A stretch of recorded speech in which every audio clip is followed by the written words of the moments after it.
замони парвозҳои муқаррарӣ байни Русия ва Тоҷикистон номаълум боқӣ мемонад.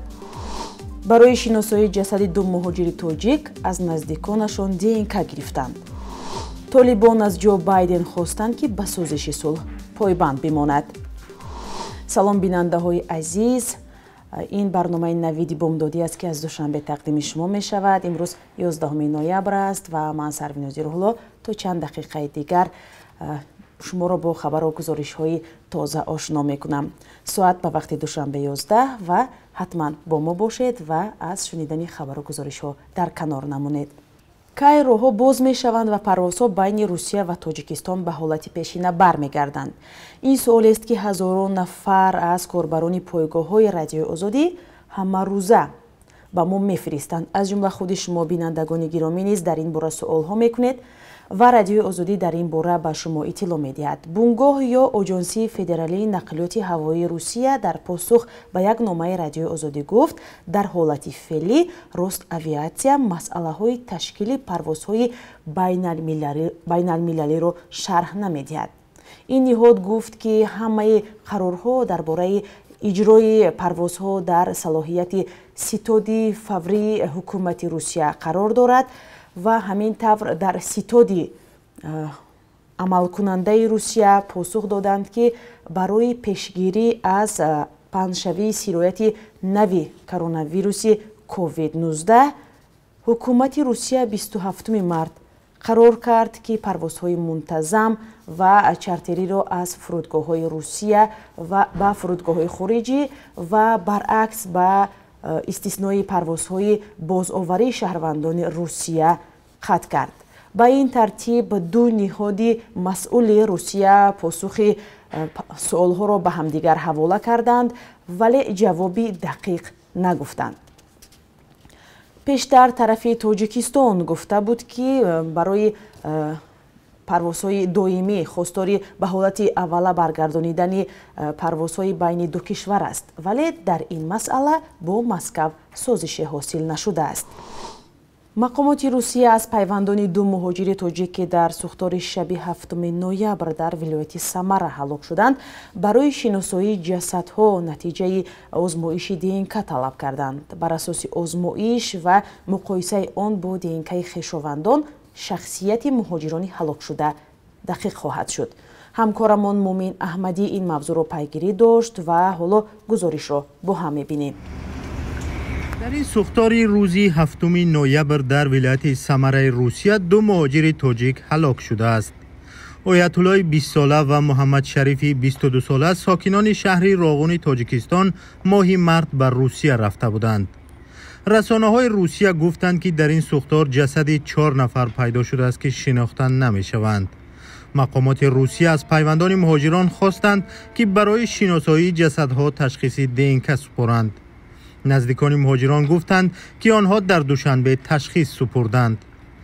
дар сафорати Тоҷикистон гуфтанд, ки бо шиносоӣ шудани ҷасадҳо дар наздиктарин парвоз онҳоро ба ватан мефиристанд.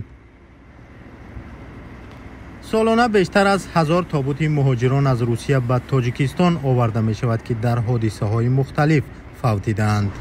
зимнан Русия макони асосии кору даромадӣ беш аз 1 миллион шаҳрванди Тоҷикистон аст ва будубоши онҳо дар Русия на ҳамеша роҳату бехатар аст. таври ҳамкорамон Мумин гуфт, солона аз ин кишвар беш аз 1000 тобути муҳоҷирони тоҷикро ба ватан мебиёранд. аксари ин муҳоҷирон дар садамаҳо, занозанӣ ва аз бемориҳои гуногун мефавтанд. Толибон аз президенти тозаинтихоби Иёлоти Муттаҳидаи Амрико Ҷо Байден тақозо карданд ба созиши сулҳи моҳи февралии Вашингтон ба ин гурӯҳи шӯришиён пойбанд бимонад, чун ба гуфтаи Толибон татбиқи ин созишнома як василаи бисёр муассири хатми ҷанг дар Афғонистон хоҳад буд. гурӯҳи шӯришӣ дар изҳороти рӯзи 10 ноябрияш гуфт, ки барои иҷрои таҳдидоташ ӯҳдадор шудааст.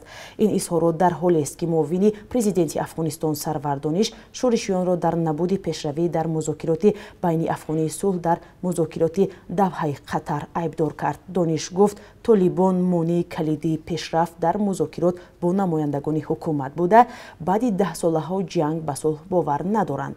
ӯ ҳамчунин изҳор дошт ки маъмурияти Байден бояд ҷараёни сулҳ дар Афғонистонро бозбинӣ кунад.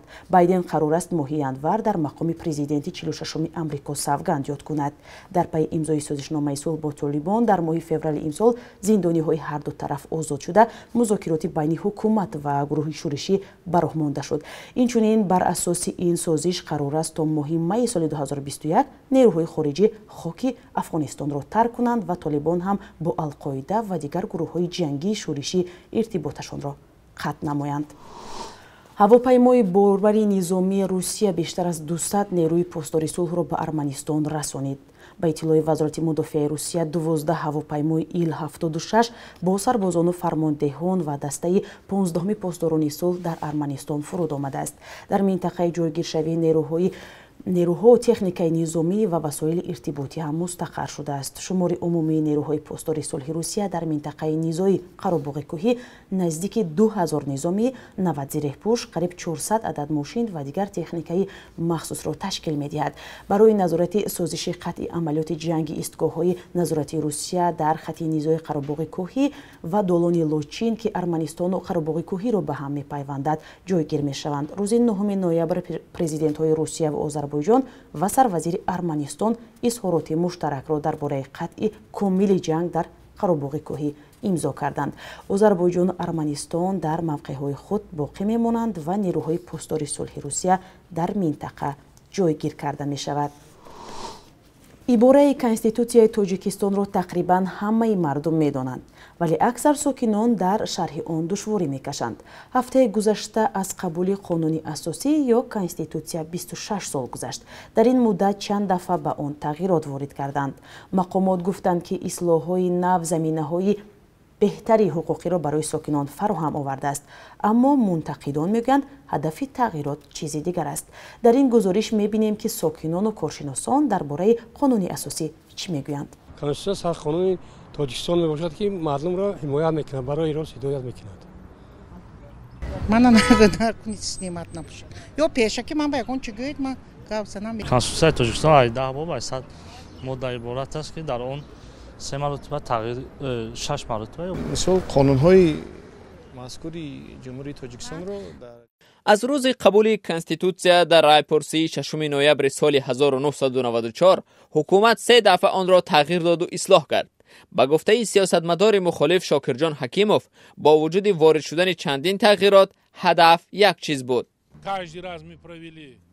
ҳар бори райпурсӣ мегузарондем, мақсад аз он фароҳам овардани заминаи қонунӣ барои аз нав интихоб шудани президенти феълӣ буд. дар райпурсие ки соли 2016 баргузор шуд, ба гуфтаи Ҳакимов тамоми монеаҳо барои интихоби дигарбораи Эмомалӣ Раҳмон ба мақоми раисҷумҳур бардошта шуд ва акнун ӯ метавонад бе маҳдудият номзадии худро ба ин мақом пешбарӣ кунад. сиёсатшинос Сайфулло Сафаров мегӯяд, натиҷаи райпурсӣ баёнгари иродаи мардум аст. дар робита ба пешвои миллат гуфтанием ки ин мақом ба рӯҳу равони торихии мо ҳамхон аст, яъне тобеъ будан ба давлат ва ё шахси алоҳидае ки бештар дар назди халқ ватандӯст будани худро собит кардааст. ҳафтаи гузашта дар шаҳри Душанбе Эмомалӣ Раҳмон ба ҳайси раиси ҷумҳур савганд ёд кард. ӯ ки 28 сол боз раҳбари Тоҷикистон аст, бори панҷум президент мешавад. хонандагони тоҷик дар олимпиадаи байналмилалии Мазг Челленж 2020 36 медали тилло ба даст оварданд. вазорати маориф ва илми Тоҷикистон хабар дод ки олимпиадаи мазкур моҳи октябри соли ҷорӣ дар Таиланд доир шуд. дар озмуни байналмилалӣ 137 хонандаи тоҷик аз 10 муассисаи таҳсилоти умумӣ бо 1300 хонанда از دیگر کشورهای جهان از فنی ریاضی به طور آنلاینی رقابت کردند. شرکت اوز автомоторс خودروهای نوی شفرولت اکوونیکس را که از آمریکا وارد کرده است با قیمت $22,000 خرید و با قیمت $33,000 به فروش میبرد. در این باره رسانه‌های محلی ازبکستان خبر میدهند. بانک ملی تاجیکستان ارزش سامانی را نسبت به اسعار خارجی برای امروز 11 نوامبر چنین تعیین کرده است.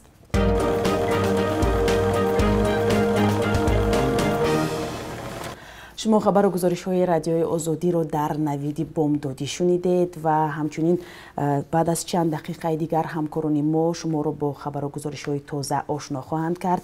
با ما بودن رو فراموش نکنید و حتما ما رو در شبکه‌های اجتماعی پیگیری کنید.